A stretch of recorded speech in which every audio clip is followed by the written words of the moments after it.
Back to Shabiya's kitchen. ഞാനിന്ന് വന്നിട്ടുള്ളത് ഇഫ്താറിനൊക്കെ തയ്യാറാക്കി എടുക്കാൻ പറ്റുന്ന 2 കിടിലൻ റാഗി ഡ്രിങ്ക്സിൻ്റെ റെസിപ്പിയുമായിട്ടാണ്. വളരെ ഹെൽത്തിയും അതുപോലെ തന്നെ ടേസ്റ്റിയുമായിട്ടുള്ള ഈ ഡ്രിങ്ക്സ് ചൂടിനെ നേരിടാനും സഹായിക്കുന്നു. ക്ഷീണം അകറ്റാനും അതോടൊപ്പം തന്നെ ഉന്മേഷവും നൽകാൻ പറ്റുന്ന ഈ ഡ്രിങ്ക്സ് എങ്ങനെയാണ് തയ്യാറാക്കുന്നതെന്ന് നമുക്ക് നോക്കാം. അതിനായിട്ട് നമുക്കിതിൻ്റെ റെസിപ്പിയിലേക്ക് കടക്കാം. ആദ്യം നമുക്കൊരു കുഞ്ഞു പാത്രത്തിൽ 7 മുതൽ 8 അണ്ടിപ്പരിപ്പ് വരെ എടുക്കാം. എന്നിട്ട് അതിലേക്ക് നമുക്ക് ആവശ്യത്തിന് വെള്ളവും കൂടെ ചേർത്ത് കൊടുത്തതിന് ശേഷം ഇത് കുതിരാനായിട്ട് മാറ്റി വെച്ചേക്കാം. ഇത് കൊളസ്ട്രോൾ അകറ്റി നല്ല കൊളസ്ട്രോൾ നിലനിർത്താനും ഹൃദയ ആരോഗ്യത്തിനും എല്ലുകളുടെ ആരോഗ്യത്തിനും അണ്ടിപ്പരിപ്പ് ഏറെ നല്ലതാണ്. അപ്പോൾ നമുക്കിത് കുതിർന്ന് വരുന്നത് വരെ ഒന്ന് വെയിറ്റ് ചെയ്യാം. ഇനി നമുക്ക് അടുത്തൊരു പാത്രം എടുത്ത് അതിലേക്ക് റാഗിയുടെ പൊടി ചേർത്ത് കൊടുക്കാം. അപ്പോൾ ഞാനിവിടെ 2 ടേബിൾ സ്പൂൺ ആണ് ചേർത്ത് കൊടുത്തിട്ടുള്ളത്. അതിനുശേഷം നമുക്ക് ഇതിലേക്ക് ആവശ്യത്തിന് വെള്ളം ചേർത്ത് കൊടുക്കാം. ഞാനിവിടെ 1.5 കപ്പ് വെള്ളം ചേർത്ത് കൊടുത്തിട്ടുണ്ട്. കുറച്ചും കൂടെ റാഗിയുടെ കുറുക്ക് ഡ്രിങ്കിൽ ചേർക്കാൻ വേണമെന്നുണ്ടെങ്കിൽ ഇതിലേക്ക് ഒരു 1/2 ടേബിൾ സ്പൂണും കൂടെ എക്സ്ട്രാ ചേർത്ത് കൊടുക്കാവുന്നതാണ്. എന്നിട്ടൊരു 1/2 കപ്പ് വെള്ളവും കൂടെ ചേർത്ത് കൊടുക്കണം. അപ്പോൾ ഞാനിവിടെ ആവശ്യത്തിന് റാഗിയുടെ പൊടിയൊക്കെ എടുത്തിട്ടുണ്ട്. നന്നായിട്ട് ഇളക്കി യോജിപ്പിച്ച് എടുത്തിട്ടുണ്ട്. നമ്മുടെ മിക്സിയുടെ തയ്യാറായി കിട്ടിയിട്ടുണ്ടെങ്കിൽ നമുക്ക് കുറുക്ക് തയ്യാറാക്കി എടുക്കാം. അതിനായിട്ടൊരു പാൻ എടുത്ത് അതിലേക്ക് തയ്യാറാക്കി വെച്ചിരിക്കുന്ന റാഗിയുടെ മിക്സ് ചേർത്ത് കൊടുക്കാം. എന്നിട്ട് ഇത് നമുക്കൊന്ന് നല്ലതുപോലെ ഒന്ന് കുറുക്കിയെടുക്കണം. അപ്പോൾ ഞാൻ ഈ ഒരു പാൻ മീഡിയം ടു ലോ ഫ്ലെയിമിൽ വെച്ചിട്ടാണ് ഇത് കുറുക്കിയെടുക്കുന്നത്. കുറുക്കുമ്പോൾ പ്രത്യേകം ശ്രദ്ധിക്കേണ്ട കാര്യം എന്തെന്ന് വെച്ചാൽ ഇത് അധികം തിക്കായി പോകാൻ പാടില്ല. നല്ലൊരു ലൂസ് കൺസിസ്റ്റൻസിയിലാണ് ഇരിക്കേണ്ടത്. കാരണം തണുത്ത് വരുമ്പോൾ തന്നെ നല്ലൊരു തിക്ക് കൺസിസ്റ്റൻസിയിലേക്ക് മാറുന്നതായിരിക്കും. അപ്പോൾ നമ്മുടെ റാഗിയുടെ ഈ ഒരു മിക്സിൻ്റെ കളറൊക്കെ നല്ല ഡാർക്കായി വന്ന് തുടങ്ങിയിട്ടുണ്ട്. നമുക്കിത് ഇളക്കിക്കൊണ്ടിരിക്കാം. റാഗിയുടെ പൊടി ഉപയോഗിക്കുന്നതിന് പകരം നിങ്ങൾക്ക് വേണമെങ്കിൽ റാഗി കഴുകി വൃത്തിയാക്കി അരച്ചെടുത്തതിന് ശേഷം അതിൻ്റെ നീരെടുത്തും നമുക്ക് കുറുക്ക് തയ്യാറാക്കി എടുക്കാവുന്നതാണ്. റാഗി നന്നായിട്ട് തിളച്ച് വരുമ്പോഴത്തേക്ക് നമുക്ക് ഇതിൻ്റെ ഫ്ലെയിം ഓഫ് ചെയ്ത് കൊടുത്ത് ആ പാത്രത്തിൻ്റെ ആ ചൂടിൽ ഇത് ഇളക്കിയെടുക്കാവുന്നതാണ്. അപ്പം നമ്മുടെ മിക്സിയുടെ നല്ലതുപോലെ തിളച്ച് വന്നിട്ടുണ്ടെങ്കിൽ നമുക്ക് ഫ്ലെയിം ഓഫ് ചെയ്ത് കൊടുക്കാം. നല്ലൊരു കൺസിസ്റ്റൻസിയിലാണ് നമുക്കിതിവിടെ കിട്ടിയിട്ടുള്ളത്. അപ്പോൾ നമ്മുടെ റാഗി ഇനി തണുക്കാനായിട്ട് നമുക്ക് മാറ്റി വെച്ചേക്കാം. അങ്ങനെ നമ്മുടെ റാഗിയുടെ മിക്സിയുടെ നന്നായിട്ട് തണുത്ത് വന്നിട്ടുണ്ട്. ഒരു പുഡിങ്ങിൻ്റെ കൺസിസ്റ്റൻസിയിലാണ് നമുക്കിത് കിട്ടിയിട്ടുള്ളത്. ഇനി നമുക്ക് എല്ലാം കൂടെ ഒന്ന് ഇളക്കി യോജിപ്പിച്ചെടുക്കണം. അടുത്തതായിട്ടൊരു പാത്രം എടുത്ത് അതിലേക്ക് ഞാൻ ജ്യൂസ് തയ്യാറാക്കാനായിട്ടുള്ള ഫ്രോസൺ മിൽക്കാണ് വെച്ച് കൊടുക്കുന്നത്. ജ്യൂസ് അടിക്കുന്നതിന് ഒരു 5 മിനിറ്റ് മുമ്പായിട്ടാണ് ഞാൻ പാല് ഫ്രിഡ്ജിൽ നിന്ന് എടുത്ത് മാറ്റി വെച്ചിട്ടുള്ളത്. അടുത്തതായിട്ട് ഞാൻ എടുത്തിട്ടുള്ളത് നമ്മുടെ ജ്യൂസ് തയ്യാറാക്കാനായിട്ട് വേണ്ടിയിട്ടുള്ള മെയിൻ ഇൻഗ്രീഡിയൻ്റ് ആണ്. അപ്പോൾ ഞാൻ ഇവിടെ 3 മാമ്പഴം എടുത്തിട്ടുണ്ട്. ഇനി നമുക്കൊന്ന് സ്ലൈസ് ചെയ്തെടുക്കണം. അപ്പോൾ കർപ്പൂരമാങ്ങയാണ് ഞാനിവിടെ ജ്യൂസ് തയ്യാറാക്കാനായിട്ട് എടുത്തിട്ടുള്ളത്. കൊളസ്ട്രോൾ കുറയ്ക്കാനും ദഹനത്തിനെ സഹായിക്കാനും വിളർച്ച ഭേദപ്പെടുത്താനും എല്ലാം മാങ്ങ നല്ലതാണ്. ഇത് ചർമ്മ സംരക്ഷണത്തിനും അതോടൊപ്പം തന്നെ മുഖക്കുരുവിനെ സുഖപ്പെടുത്താനും സഹായിക്കുന്നു. രോഗപ്രതിരോധ ശക്തി വർദ്ധിപ്പിക്കാനും ഇതേറെ നല്ലതാണ്. അപ്പോൾ ഞാനിവിടെ മാങ്ങയെല്ലാം സ്ലൈസ് ചെയ്ത് എടുത്തിട്ടുണ്ട്.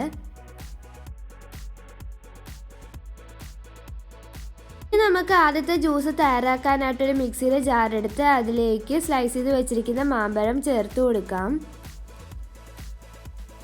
ഇനി നമുക്ക് ഇതിലേക്ക് പുറത്തെടുത്ത് വെച്ചിരിക്കുന്ന ഫ്രോസൺ മിൽക്കും കൂടെ ചേർത്ത് കൊടുക്കാം. ഞാനിത് ചെറിയ കട്ടകളായിട്ട് പൊട്ടിച്ചെടുത്തിട്ടുണ്ട്. അപ്പോൾ പാലിൻ്റെ 2 ചെറിയ കട്ട ചേർത്ത് കൊടുത്തതിന് ശേഷം ഞാനിതിലേക്ക് കുറച്ചും കൂടി തണുത്ത പാലാണ് ചേർത്ത് കൊടുക്കുന്നത്. കുട്ടികൾക്കൊക്കെ കൊടുക്കാൻ പറ്റുന്ന ഒരു ഡ്രിങ്ക് ആയതുകൊണ്ടാണ് ഞാൻ ഇതിലേക്ക് ഒരു 3 ടേബിൾ സ്പൂൺ പഞ്ചസാര ചേർത്ത് കൊടുക്കുന്നത്. ഇനി നമുക്കിതെല്ലാം കൂടി നന്നായിട്ടൊന്ന് അരച്ചെടുത്തിട്ട് വരണം. അപ്പം നമ്മുടെ മാങ്ങയും പാലും ഒക്കെ ഞാൻ ഇവിടെ നന്നായിട്ട് അരച്ചെടുത്തിട്ട് വന്നിട്ടുണ്ട്. ഇനി നമുക്കിതിലേക്ക് കുതിർത്ത് വെച്ചിരിക്കുന്ന അണ്ടിപ്പരിപ്പും അതിൻ്റെ വെള്ളവും ചേർത്ത് കൊടുക്കാം. അണ്ടിപ്പരിപ്പും ആ വെള്ളവും ചേർത്ത് കൊടുത്തതിന് ശേഷം നമുക്കിത് ഒന്നും കൂടി ഒന്ന് അരച്ചെടുത്തിട്ട് വരണം. അപ്പം നമ്മുടെ ജ്യൂസ് ഇവിടെ നല്ലൊരു ഫൈൻ കൺസിസ്റ്റൻസിയിലാണ് കിട്ടിയിട്ടുള്ളത്. ഇനി നമുക്കിതിലേക്ക് തയ്യാറാക്കി വെച്ചിരിക്കുന്ന റാഗിയുടെ മിക്സിൻ്റെ പാതി ചേർത്ത് കൊടുക്കാം. റാഗി ഡ്രിങ്ക്സിൻ്റെ ഏറ്റവും വലിയ പ്രത്യേകത എന്തെന്ന് വെച്ചാൽ അത് ഡ്രിങ്ക്സ് ചേർത്തെന്ന് പോലും അറിയത്തില്ല. കാരണം റാഗിക്ക് പ്രത്യേകിച്ച് വേറെ രുചിയൊന്നുമില്ല. ഇനി നമുക്ക് ഒന്ന് അരച്ചെടുത്തിട്ട് വരണം. അപ്പം നമ്മുടെ മാമ്പഴം വെച്ചിട്ടുള്ള ആദ്യത്തെ ഡ്രിങ്ക് തയ്യാറായി കിട്ടിയിട്ടുണ്ട്. ഇനി നമുക്കിതൊരു ഗ്ലാസ്സിലേക്ക് മാറ്റി കൊടുക്കാം.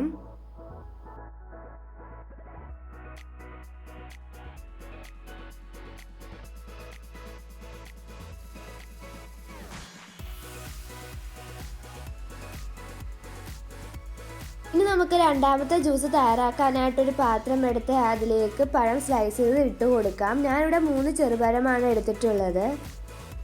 രോഗപ്രതിരോധ ശക്തി വർദ്ധിപ്പിക്കാൻ സഹായിക്കുന്നതിനോടൊപ്പം തന്നെ ഇത് ശരീരം തണുപ്പിക്കാനും ഏറെ നല്ലതാണ്. ഇതിൽ ധാരാളം സോഡിയം, പൊട്ടാഷ്യം, മഗ്നീഷ്യം അടങ്ങിയിട്ടുണ്ട്. അതിനാൽ തന്നെ നമ്മുടെ ശരീരത്തിന് ഏറെ നല്ലതാണ്. രക്തസമ്മർദ്ദം നിയന്ത്രിക്കാനും അസിഡിറ്റിയെ ചെറുക്കാനും നല്ലതാണ്. അപ്പോൾ ഞാനിവിടെ പഴം സ്ലൈസ് ചെയ്ത് എടുത്തിട്ടുണ്ട്. അതിനുശേഷം നമുക്കൊരു ചെറിയ പാത്രം എടുത്ത് അതിലേക്ക് ആപ്പിളും കൂടി സ്ലൈസ് ചെയ്ത് ചേർത്ത് കൊടുക്കാം.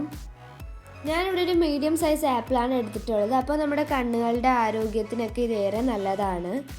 പ്രമേഹം നിയന്ത്രിക്കാനും രോഗപ്രതിരോധ ശക്തി വർദ്ധിപ്പിക്കാനും ഹൃദയ ആരോഗ്യത്തിനും ദഹന പ്രശ്നങ്ങൾ അകറ്റാനും ഒക്കെ ആപ്പിൾ നല്ലതാണ്. അപ്പോൾ ഞാനിവിടെ സ്ലൈസ് ചെയ്ത് എടുത്തിട്ടുണ്ട്. ഇനി നമുക്കൊരു മിക്സിയുടെ ജാർ എടുത്ത് അതിലേക്ക് സ്ലൈസ് ചെയ്ത് വെച്ചിരിക്കുന്ന ബാക്കി മാമ്പഴവും കൂടി ചേർത്ത് കൊടുക്കാം. എന്നിട്ട് നമുക്ക് ഇതിലേക്ക് ഫ്രോസൺ മിൽക്ക് ചേർത്ത് കൊടുക്കാം. അപ്പോൾ ഞാനിവിടെ ചെറിയ കഷ്ണം ഫ്രോസൺ മിൽക്ക് ചേർത്ത് കൊടുത്തതിന് ശേഷം നമുക്ക് സ്ലൈസ് ചെയ്ത് വെച്ചിരിക്കുന്ന ആപ്പിൾ ചേർത്ത് കൊടുക്കണം. എന്നിട്ട് നമുക്ക് ഇതിലേക്ക് സ്ലൈസ് ചെയ്ത് വെച്ചിരിക്കുന്ന പഴവും കൂടി ചേർത്ത് കൊടുക്കാം. ഈ ഒരു ഡ്രിങ്കിലേക്ക് നമുക്ക് അഡീഷണൽ ആയിട്ട് പഞ്ചസാര ഒന്നും ചേർത്ത് കൊടുക്കേണ്ട ആവശ്യമില്ല. കാരണം ഈ ചേർത്തിരിക്കുന്ന എല്ലാ ഇൻഗ്രീഡിയൻസിനും നാച്ചുറലായിട്ട് മധുരമുണ്ട്. ഇനി നമുക്ക് കുറച്ചും കൂടെ തണുത്ത പാൽ ഇതിലേക്ക് ചേർത്ത് കൊടുക്കാം. ഇനി നമുക്കിതെല്ലാം കൂടെ ഒന്ന് അരച്ചെടുത്തിട്ട് വരണം. അപ്പോൾ ഞാൻ അവിടെ ജ്യൂസ് അരച്ചെടുത്തിട്ട് വന്നിട്ടുണ്ട്. നല്ലൊരു ഫൈൻ കൺസിസ്റ്റൻസിയിലാണ് കിട്ടിയിട്ടുള്ളത്. ഇനി നമുക്ക് ഇതിലേക്ക് തയ്യാറാക്കി വെച്ചിരിക്കുന്ന റാഗിയുടെ കുറുക്കയും കൂടെ ചേർത്ത് കൊടുക്കാം. റാഗിയുടെ കുറുക്കും കൂടെ ചേർത്ത് കൊടുത്തതിന് ശേഷം നമുക്കിതെല്ലാം കൂടെ ഒന്നും കൂടെ ഒന്ന് അരച്ചെടുത്തിട്ട് വരണം. അപ്പോൾ നമ്മുടെ രണ്ടാമത്തെ ഡ്രിങ്ക് കൂടെ തയ്യാറായി കിട്ടിയിട്ടുണ്ട്.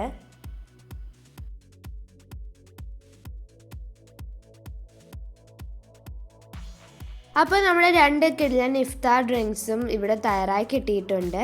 ഇനി നമുക്ക് ഇതിനെ ഗാർണിഷ് ചെയ്യാം. അതിനായിട്ട് ഞാൻ ഇവിടെ കുറച്ച് മാമ്പഴം സ്ലൈസ് ചെയ്തെടുത്തിട്ടുണ്ട്.